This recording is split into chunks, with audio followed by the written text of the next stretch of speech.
उसमें सोचने लगे, आए थे तो भगाने के लिए यहाँ से, लेकिन यहाँ तो पासा ही पलट गया। अब ये तो सब के सब इनके पास बैठ गए आराम से, अब भगाना तो है ही आज इनको। कहने लगे सुनाओ क्या सुनाते थे तुम लोगों को, हमको भी बताओ। ऐसे बोले हमको भी सुनाओ। सोच रहे हैं कि हम 4 वेद 6 शास्त्र 18 पुराणों के ज्ञानी और हमारे सामने कोई विद्वान है नहीं, और ये बाबा हमको क्या सुनाएगा, और उसी में हम देखेंगे उल्टा सीधा सुना रहा है तो उसी में लात घूसा शुरू करके भगा देंगे मारपीट करके।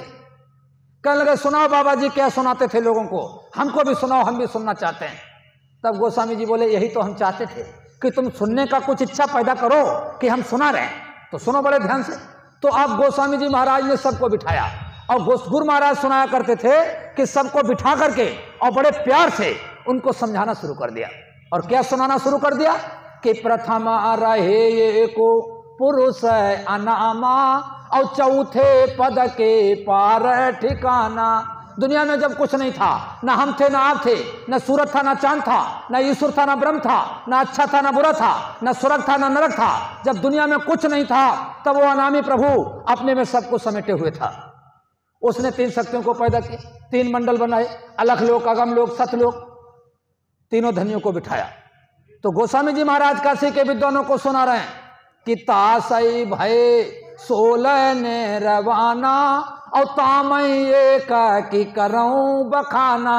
कहने लगे 16 पुत्रों को नीचे उतारा, और उनमें से एक की मैं व्याख्या कर रहा हूं, सबकी नहीं, एक की व्याख्या कर रहा हूं।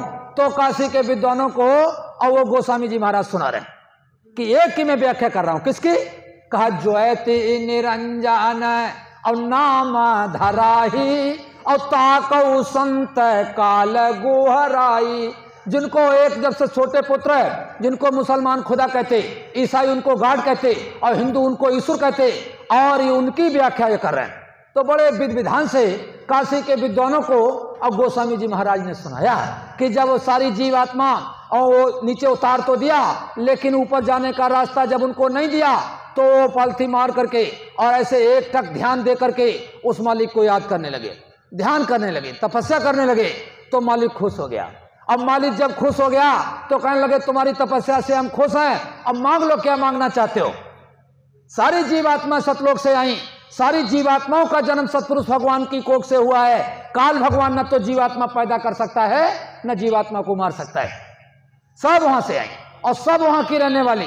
यहाँ कोई जीवात्मा का भंडार नहीं। काल भगवान की सेवा से खुश होकर के मालिक ने कहा क्या मांगना चाहते हो। तब का मालिक हमको जीवात्माओं का थोड़ा सा भंडार दे दो। तो वहां तो कोई कमी नहीं। गुरु महाराज कहते हो कोई सागर से एक घड़ा निकाल करके किसी को दान में दे दे तो क्या कमी पड़ने वाली है। तो वहां हमसे आपसे थोड़ा सा श्रुतों को जीवात्माओं को यानी आदेश मिल गया कि तुम जाओ, तुमको हम दे रहे हैं। उस काल भगवान की सेवा से खुश होकर के भेज रहे हैं। तो हम आने को तैयार नहीं थे। कोई घर छोड़ करके आने को तैयार होगा? अरे ये मिट्टी पत्थर का घर है, इसको छोड़ करके कोई जाने को तैयार नहीं।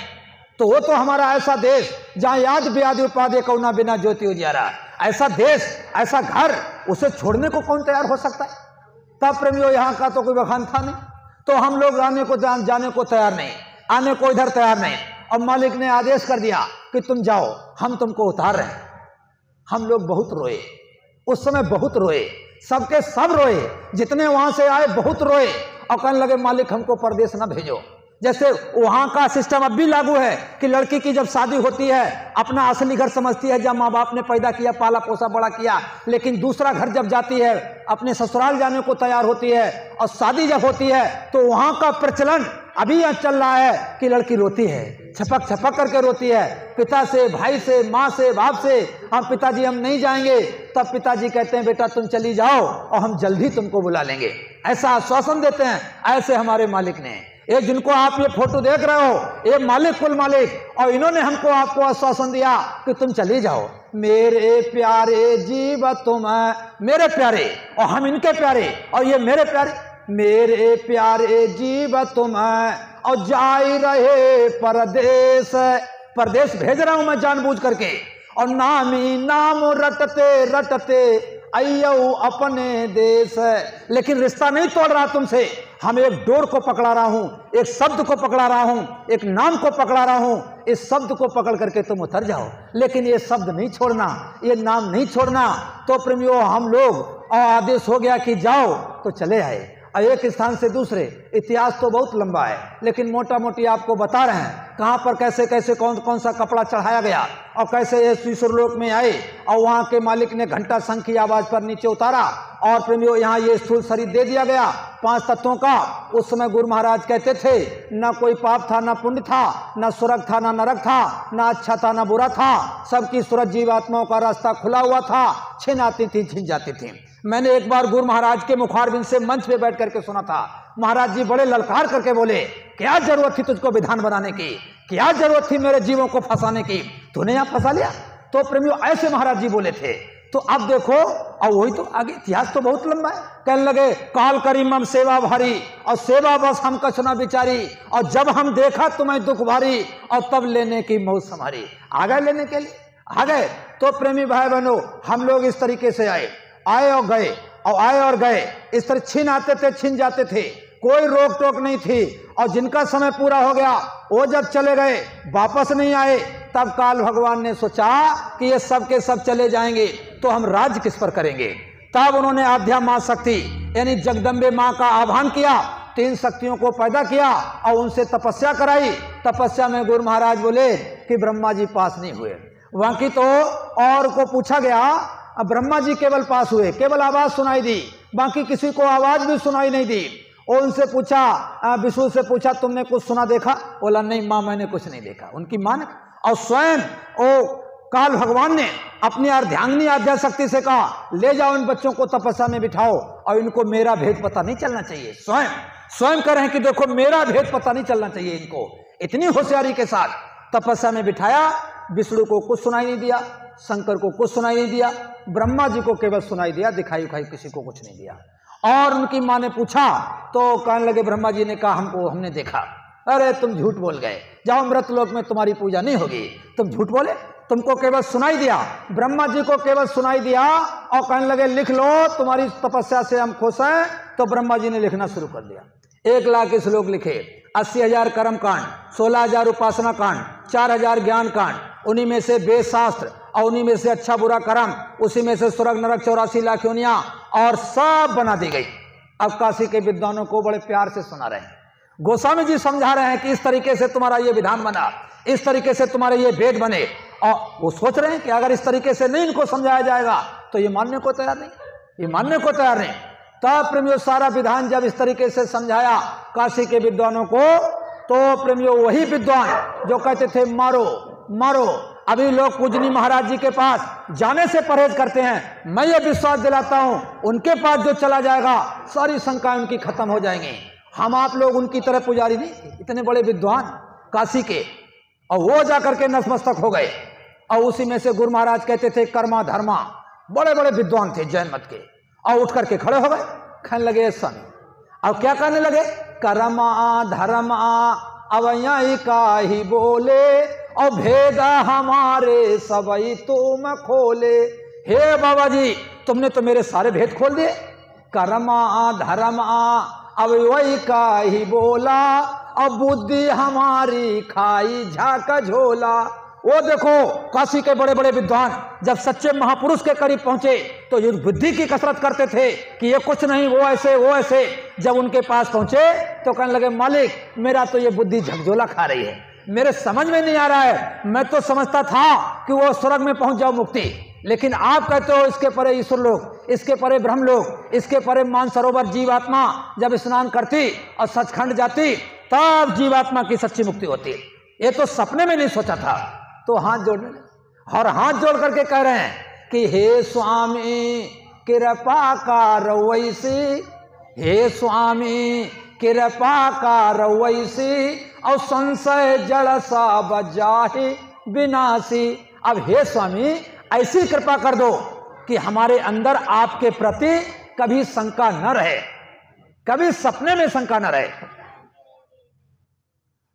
और क्या कहने लगे कि मुक्ति मार्ग हमको बतलावो। अभी तक नहीं, अभी तक तो हम बड़े विद्वान हैं, हम बड़े जानकार हैं, हम बड़े ज्ञानी विद्वानी हैं, लेकिन जब महापुरुष की दृष्टि पड़ी और उनकी जब बात को सुना और उनके जब करीब पहुंचे तो क्या करने लगे कि मुक्ति मार्ग हमको बतलावो और मेरे दिल को भरमो मिटावो। हे स्वामी जी महाराज। अब वही देखो स्वामी स्वामी कह रहे, जब पहले नाम नहीं सीधे ले रहे थे और उनकी निंदा बुराई कर रहे थे, और जब उनके करीब पहुंचे तो कहने लगे कि हे स्वामी, अब स्वामी स्वामी कहने लगे कि हमको मुक्ति का रास्ता बताओ और कृपा करो, आपके प्रति शंका न रहे। गोस्वामी जी बड़े खुश हुए कि वाह, समझ में तो आ गया इनके, समझ में। अब सुनोगे नहीं तो समझ में क्या आएगा, समझोगे नहीं तो समझ में क्या आएगा। लेकिन उसमें एक और बखेड़ा खड़ा हो गया। गुरु महाराज सुनाते थे, उन्हीं में से एक माना पंडित था, माना, जो काशी का माना हुआ पंडित था, जिसकी सब लोग इज्जत और पूजा करते थे। वो उठ करके खड़ा हो गया, कहने लगा मेरे समझ में कुछ नहीं आया। देखो इतनी मेहनत किया और समझाया, और 60% लोगों को 90% समझ में आ गया, और एक के समझ में नहीं आया, उसने बखेड़ा खड़ा कर दिया, कहने लगा मेरे समझ में कुछ नहीं आया। बोला अरे तुम्हारे समझ में क्या नहीं है, मैं तो बड़ी स्पष्ट सीधी सादी बात बताई। तो मालूम क्या कहने लगा कि मेरी बात अब सुनो। तो माना ब्राह्मण, माना पंडित कह रहा है कि जो जो बात है कई मुख गाई, और सो दर पान सीधा रसाई। आपने जो बात बताई वो तो बिल्कुल प्रत्यक्ष, यानी शीशे की तरह पारदर्शी साफ सुथरी बताई, लेकिन एको भरम मोरे मानयावा। गुरु महाराज सुनाया करते थे कि वो माना पंडित क्या कर रहा है कि एको भरम मोरे मानयावा, और ताको स्वामी भाखे सुनावा। एक भ्रम हमारे अंदर हो रहा है, उसको और बता दीजिए। बोला कौन सा भ्रम है भाई? शंका ही तो विनाश का कारण है, शंका पर ही तो आज सत्संग चल रहा है। वो शंका बनी रहे तुम्हारे अंदर, तब क्या लाभ पाओगे। क्या तुम्हारे अंदर भ्रम है, क्या तुम्हारे अंदर शंका है? तो मालूम माना पंडित क्या कह रहा है कि तीरथ धाम बिरत यारु पूजा, और यामय मोह कछु नाई सूजा। कहने लगे मैंने तीर्थ किया और जप किया और तप किया, लेकिन सूजा का मतलब दिखाई कुछ नहीं दिया, कोई अनुभव नहीं हुआ, कोई चीज की जानकारी नहीं हुई, और बड़े विधि विधान से किया। और मालूम क्या कह रहा है, नहाई धोई कछु हाथ नहीं आवा। वो काशी का विद्वान जो माना हुआ ब्राह्मण, जिसकी सब लोग इज्जत और पूजा करते थे, हम आप लोग तो उनके सामने कोई पूजा नहीं। वो कह रहा है कि नहाई धोई कछु हाथ नहीं आवा, और क्या स्वामी सब झूठ बनावा। हे स्वामी, मैं आपसे ये पूछ रहा हूं कि मैंने तीर्थ किया, व्रत किया, जप किया और नहाया धोया, सब कुछ किया, लेकिन आज तक हमारे हाथ कुछ नहीं आया। बड़े बड़े विद्वान अपनी पोल खोल करके और वहां महाराज जी के सामने रख रहे हैं, और क्या करें कि पुनि स्वामी पूछूं ये क्या बाता, और तीर्थ गए का छुआओ नहाता। मैंने ये भी किया। अरे कोई चिन्ह बन गया महापुरुष का, वहां आने जाने से कुछ नहीं। वक्त का गुरु जब तक नहीं मिलेगा, वक्त का महापुरुष नहीं मिलेगा, तब तक कोई लाभ। तो कहने लगे उससे भी हमको कुछ नहीं मिला। अब हमको ये बताओ मुक्ति कहां रहती है, मुक्ति कैसे मिलती है, जब नहाने से नहीं, धोने से नहीं, और तीर्थ से नहीं, व्रत से नहीं। अब गोस्वामी जी फिर बड़े खुश हुए कि इतना सुंदर प्रश्न किया। अगर इनको सीधी सीधी बात ये बता दी जाए कि मुक्ति संतों के चरणों की दासी, तब तो ये भड़क जाएंगे, कहेंगे वाह, हम इतने बड़े विद्वान, इतने बड़े ब्राह्मण पंडित, और तुम बता रहे हो उनके चरणों की दासी मुक्ति। हाँ, गोस्वामी जी सोच रहे हैं कैसे इनको समझाया जाए जो इनकी समझ में आ जाए कि बस गुरु के सिवा दुनिया में कोई पावर शक्ति नहीं है। तब गोस्वामी जी महाराज ने काशी के विद्वानों को और ब्रह्मा और लोमस ऋषि का संवाद सुनाया। ब्रह्मा और लोमस ऋषि का संवाद सुनाया था कि ब्रह्मा जी के पुत्र थे लोमस ऋषि, और लोमस ऋषि ने अपने पिता से पूछा था कि मुक्ति कैसे मिलेगी। तमाम पूजाएं, मैं नहीं बताना चाहता हूं, बहुत इतिहास लंबा है, लेकिन आप लोग जानते होंगे साहब, तमाम ये पूजा करो तो अब मुक्ति, वो कह रहे हैं ये पूजा किया तो इसका जन्म, ये पूजा किया तो इसका जन्म। लास्ट में आकर के ब्रह्मा जी ने लोमस ऋषि से आखिरी बात में क्या कहा था कि लोमस ऋषि हम कहा विचारा, और संत शरण से होई उबारा। अब आप समझो आप कितने बड़े भाग्यशाली हो, इतने बड़े बड़े विद्वान, और जिनको कहीं से कुछ नहीं मिला, और स्वयं वो ब्रह्मा और अपने पुत्र लोमस ऋषि से कह रहे हैं कि संत सरल सही होई उबारा। इसलिए न मर भूखा न रख रोजा, न मर भूखा न रख रोजा, किताबें डाल पानी में। अगर है शौक मिलने का तो गुरु से लौ लगाता जा, अगर मिलने का शौक है उस मालिक से तो गुरु से प्रेम करो। जिन प्रेम की ओत नहीं प्रेम पायो, प्रेम वो शोला है जिस घट में रोशन हो गया, और एक सतगुरु रह गया, बाकी सब जल भुन गया। अब हमको गुरु को रिझाना है। ये कलयुग है, इसमें कोई भक्ति हमारी आपकी नहीं हो सकती है। सतयुग द्वापर त्रेता में ऋषि मुनि जंगलों में चले गए, पहाड़ों में चले गए, दीमक लग गया, घात जमाई, बड़ी बड़ी कठिन त्याग तपस्या किया, लेकिन हाथ कुछ नहीं आया। महाराज जी कहते थे श्रृंगी को भृंगी कर डालो।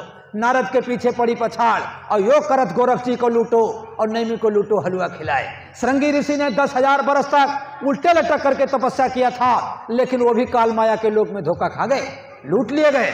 इस कलयुग में कोई भक्ति नहीं कर सकते हो, जिसमें झूठा ही देना, झूठा ही लेना और झूठा ही भोजन, झूठ चबेना, ये सुबह से शाम तक इस झूठे के बाजार में बसेरा करना, कोई भक्ति हम आप कर सकते हैं? एक ही भक्ति हमारी आपकी है, गुरु भक्ति। बस गुरु राजी तो करता राजी, काल कर्म की चलह न बाजी। बस गुरु प्रसन्न और सब जग रूठ है, अब कोई भी उसका रोम न टूटे। तासे गुरु को ले रिझाई, जैसे भी हो सके, तन से, मन से, धन से, रो करके, हंस करके, जैसे भी हो सके, तासे गुरु को ले रिझाई। अब गुरु ना रीझे तो होए ना भलाई।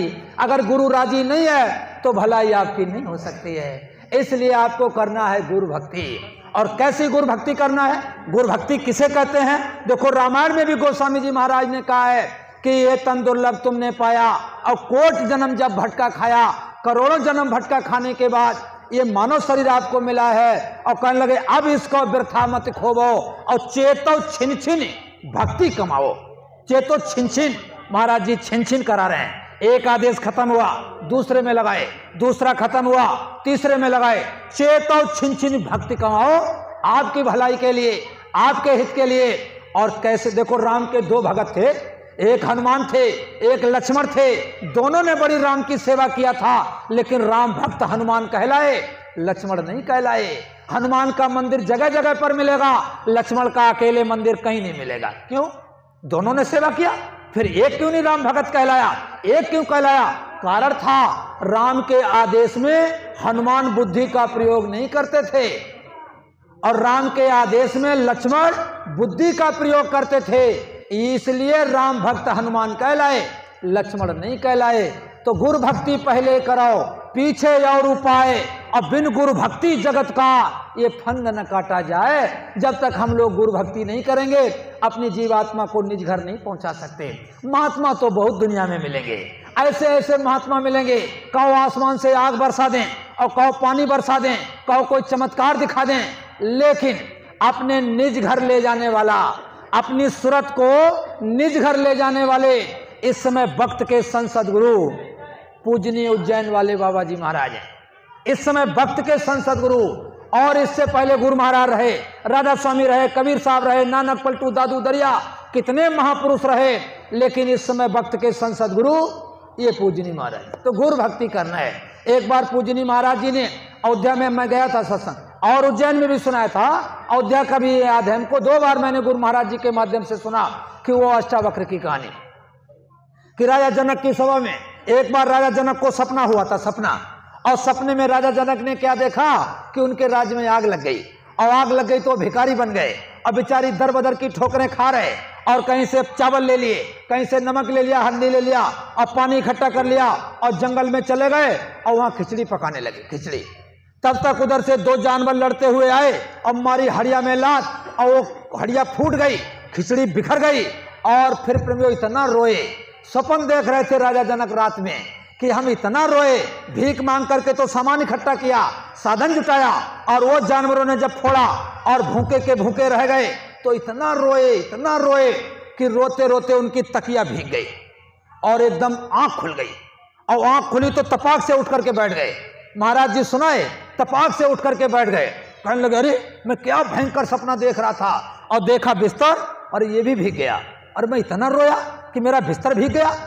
तो कोई घटना तो नहीं घटी है, कोई राज्य में कोई अनहोनी तो नहीं घट गया है। राजा था, चिंता पूरे राज्य की थी।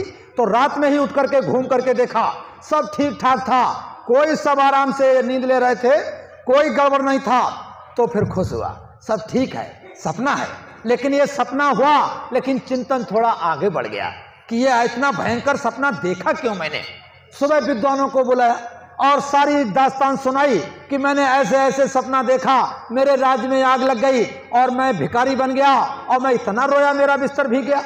फिर मैंने देखा राज में घूम करके सब ठीक ठाक, तब सुकून हुआ, शांति हुई तो खुश हुआ। ऐसा मैंने क्यों घटना देखी? ये कोई अढ़ोनी तो घटना घटने वाली नहीं है। विद्वानों ने रिसर्च किया, ध्यान लगाया और कहा था बादशाह एक बात आपको बताएं। कहने लगे बताओ, इसीलिए तो बुलाया है। कहने लगे जो सपना तुमने देखा, जिस सपने को देख करके तुम रोए, वो सपना झूठा। फिर तुम्हारी आंख खुली और फिर तुम पूरा शहर घूमे और जिसको तुमने देखा और जिसे देख करके खुश हुए, वो भी सपना झूठा। यानी दोनों झूठे, ये भी झूठा और वो भी झूठा। एक दिन ये भी सपने की तरह खत्म हो जाएगा। एक थे राजा, एक थी रानी, बस मर गए राजा, मर गई रानी और हो गई खत्म कहानी। ये भी सपने की तरह, जैसे हरिश्चंद्र का नाटक होता है तो कोई तारावती बन गई, कोई हरिश्चंद्र बन गया, कोई रोहितास बन गया, और जैसे रात भर नाटक चला और सुबह नाटक खत्म हुआ तो सबने अपना अपना फट्टा खुरपा हाथ में लिया, खेत खलियान चले गए, नाटक खत्म हो गया। तो कहने लगे ये भी इतना अंतर है कि वो सपना 2 घंटे का आपने रात में देखा झूठा, और ये सपना 3 घंटे का बचपना, जवानी और बुढ़ापा है तो सपना। ये भी सपना, वो भी सपना। और यही नहीं, गौ गोचर जहां लग जाई और वहां लग समझो माया भाई, सब माया की छाया, एक भी सत्य नहीं, ये सब सपन व संसार है। अब इतनी बात ध्यान से जब राष्ट्रावक्र की वो राजा जनक ने विद्वानों की सुनी तो और चिंतन आगे बढ़ गया। कहने लगे फिर दुनिया में सत्य भी तो कुछ होगा, ये भी झूठा वो भी झूठा, मैं समझ गया ये झूठा, तो फिर सत्य क्या है? अब हमको सत्य की जानकारी कराओ, सत्य की। आप विद्वानों को बुलाया और कहने लगे हमको सत्य की जानकारी कराओ। अब जिसने सत्य को पाया हो वो तो मिला दे सत्य से। भाई जलते हुए दीप से हजारों दीप जलते हैं। अब सबके मुंह नीचे लटक गए। अष्टावक्र को राजा जनक कहता है कि ये विद्वानों हमको सत्य से मिलाओ, मैं सत्य से मिलना चाहता हूं, ये सब झूठा संसार है। चिंतन आगे बढ़ गया, कोई नहीं मिला सकता, जो मिला हुआ होगा वही मिला सकता। भीड़ तो बहुत इकट्ठी हुई, मारे गुस्से में जेल खाने में सबको बंद कर रहा है। उसी सभा में अष्टावक्र आ गए थे। अष्टावक्र टेढ़े मेढ़े, 8 जगह से टेढ़े मेढ़े थे, नाम अष्टावक्र पड़ा था। अष्टावक्र को देख करके लोग हंसने लगे, विद्वान लोग कहने लगे देखो ये आ गए। अष्टावक्र ने कहा ये राजा तूने ये क्या इकट्ठा किया? कहने लगे विद्वान। कहने लगे एक भी विद्वान नहीं, ये सब हमारी चमड़े की पहचान करके खुश हो रहे, एक भी इसमें से विद्वान नहीं। बोला बोल तेरा प्रश्न क्या है? बोला महाराज मैं सत्य से मिलना चाहता हूं, मैं प्रभु से मिलना चाहता हूं। कहने लगे बच्चा राजा जनक, इसके लिए तुझे गुरु करना पड़ेगा, ऐसे नहीं मिल सकता है, गुरु करना पड़ेगा। तो राजा जनक ने कहा महाराज आप ही हमारे गुरु बन गए, आपको ही हमने गुरु मान लिया। कहने लगे ऐसे नहीं गुरु बनता है, गुरु दक्षिणा देनी पड़ती है। राजा था, उसको घमंड था कि क्या मांगेंगे वही हम दे देंगे। कहने लगे मांग लो, क्या मांगना चाहते हो? देखो गुरु को ऐसा चाहिए कि शिष्य से कछु नहीं ले, और शिष्य को ऐसा चाहिए कि गुरु को सब कुछ दे। ये अजीबोगरीब रिश्ता होता है। आप गुरु को दे क्या सकते हो? जिसकी ये दुनिया बनाई, जिसका ये संसार है, जिसके सारे भूमंडल हैं, अनपिंड ब्रह्मांड में जिनकी महिमा है, उनको आप क्या दे सकते? लेकिन शिष्य को ऐसा चाहिए कि गुरु को सब कुछ दे, हजूर सब आपका ही है, केवल कहने से नहीं। जैसे महाराज जी, गुरु महाराज कहते थे, एक बुढ़िया ऐसे पेड़ के नीचे और बैठी और मैंने बुढ़िया से पूछा अरे माँ ये पोटली में क्या है? कहने लगे बाबा जी सब आपका ही है। और कहने लगे वाह माँ बड़ी अच्छी, मेरा ये सब है। अब बोला थोड़ी देर में उठी, पोटली उठाई, चल दी। कल माँ तू कह रही थी कि आपका है, अब तू तो लेके जा रही है। कहने लगे कह दिया दे थोड़ी देंगे, गुरु महाराज सुनाते थे, कह दिया दे थोड़ी देंगे। तो ऐसे दिखावे की भक्ति नहीं। तो अब देखो, कहने लगे महाराज मैंने तन आपको गुरुदक्षिणा में मांग लो, क्या मांगना चाहते हो? तो अष्टावक्र ने कहा अपना तन हमको दे दे। आप लोग देने को तैयार नहीं, लेकिन महाराज जी जबरिया आपसे ले रहे हैं तन, ये सेवा। तन हमको दे दे, मन हमको दे दे, और ये धन हमको दे दे। गुरुदक्षिणा में मांग लिया। अब उसको हविस थी, हमारी आपकी तरह कोई कलयुगी भगत तो था नहीं। उसकी एक ही इच्छा थी, बस मालिक का दर्शन हो जाए, हमारी आत्मरक्षा हो जाए, आत्म कल्याण हो जाए। जाने कितने दिनों से आए होंगे और कब से यहाँ मर रहे हैं, जूझ रहे हैं, और अब की बार गुरु मिल गए तो हम पहुंच जाएं अपने घर। उसकी तो ये इच्छा थी। अब देखो, कहने लगे महाराज मैंने आपको तन भी दे दिया, मन भी दे दिया, धन भी दे दिया, कह दिया। फिर सोचा अरे सब इनको दे दिया तो बच्चे कहाँ रहेंगे, बच्चे कहाँ जाएंगे, हम बच्चों के लिए क्या कर पाएंगे। तब अष्टावक्र ने कहा, अरे राजा, गुरु महाराज जैसे महाराज जी सुनाते थे, राजा तू ये कह दिया कि दे दिया। कहने लगे दे दिया महाराज। कहने लगे फिर मन कहाँ लिए जा रहा, ये तो हमारा हो गया। जब तूने मन हमको दे दिया, जब तन हमको दे दिया तो ये सब हमारा ही तो है। अब वो हमारे ऊपर छोड़, तू जब तन मन हमको दे दिया तो मन अपना उधर कहाँ लगाए बैठा, इधर मेरी तरफ ध्यान लगा, मेरी तरफ मन लगा। चरणों में गिर गया, महाराज गलती हो गई, समझ गया कि ये तो अंदर की बात जान गए और तुरंत प्रेमियों चरणों में गिर गया। कहने लगे महाराज हुक्म करिए। कहने लगे देखो राजा जनक, ये तन मेरा हो गया, मन मेरा हो गया, अगर तुम सत्य को पाना चाहो, इसी जन्म में पार हो जाना चाहो। महाराज जी कहते हर सत्संग में कहा, आपके यहाँ भी आए और सजानपुर में मैंने सुना, महाराज जी ने कहा कि गुरु महाराज से तुमने नामदान लिया और तुम सोच रहे हो गुरु महाराज शरीर में नहीं है तो तुम पार कैसे जाओगे। मैं ये चैलेंज के साथ कहता, ऐसे गुरु महाराज कहते, मैं चैलेंज के साथ कह रहा हूं कि तुम इसी जन्म में पार हो जाओगे अगर गुरु भक्ति कर ले गए तो। ऐसे बोले कि गुरु भक्ति कर ले गए तो इसी जन्म में, तो ऐसे ही और करा लेंगे, हम लोग नहीं करेंगे तो करा लेंगे वो। तो अब देखो, अब कह दिया ये देखो अपना तन मेरा हो गया, अब ये मन मेरा हो गया, अब मैं जो चाहूंगा वो कराऊंगा। कहने लगे महाराज हुक्म करो, मैं वही करने को तैयार। तो कहने लगे इतने विद्वान बैठे हुए हैं, सबके जूता चप्पल इकट्ठे करो और गठरी बांधो और सर पे रखो, लगाओ पूरे शहर का 3 चक्कर। कोई छोटा मोटा काम नहीं है। हम आप लोगों को जैकेट पहनने में भी शर्म लगती, गुलाबी पगड़ी बांधने में शर्म लगती, गुलाबी कपड़ा पहनने में शर्म लगती। जैसे जब वो मीराबाई के गुरु ने कहा था, आप समझो संत रविदास ने कहा था, ए मीरा कल तुझे वो दौलत मिलने जा रही है जिसकी वजह से तू भटक रही और तेरा मालिक यानी गिरधर गोपाल तुझसे नहीं मिल रहा, लेकिन तुम अपने महल से आना तो पैर में घुंघरू बांध करके आना, घुंघरू। तो मीरा ने कहा हजूर की जैसी आज्ञा। अब महल में गई, रात भर सोची कि घुंघरू बांध करके कैसे जाऊंगी। राणा तो वैसे जीने नहीं दे रहा, राणा उसके पति का नाम था, वो तो वैसे ही जीने नहीं दे रहा, वहां जाने से रोक रहा। अगर घुंघरू बांध करके और छम छम करके जाऊंगी जैसा आदेश है, तब तो ये हमको आज ही मार डालेगा। ऐसी बुद्धि लगाना शुरू कर दिया और कहा, गुरु ने कहा घुंघरू बांध के आना, छम छम करके आना। अब सोचा घुंघरू तो खरीद लिया और अपनी परस में डाल लिया। कहने लगे चलो जब कुटी नजदीक आ जाएगी तब घुंघरू बांध लेंगे, गुरु भी खुश हो जाएगी, इधर भी बच जाएंगे। तो प्रेमियों जैसे ही कुटी नजदीक आई और वैसे ही घुंघरू बांध लिए और छम छम करती हुई अपने गुरु के पास पहुंची। अब गुरु के पास जब पहुंची तो गुरु ने कहा, अरे मीरा तुम महात्माओं को अज्ञान समझती है, तुम महात्माओं को बेवकूफ बनाना जानती है, अरे तू इतनी होशियार बनती है। मैंने कहा महल से घुंघरू बांध करके आना, छम छम करती हुई, तूने रास्ते से बांध लिया। अब कहने लगे अरे ये तो और जे भी जान गए, अब तो चोरी पकड़ गई, चरणों में गिर गए। कहने लगे महाराज दया करो, महाराज दया करो।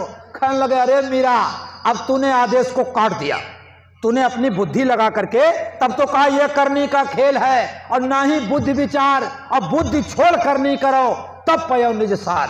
अगर कोई सार चीज हासिल करना है तो बुद्धि को छोड़ करके करना शुरू करो।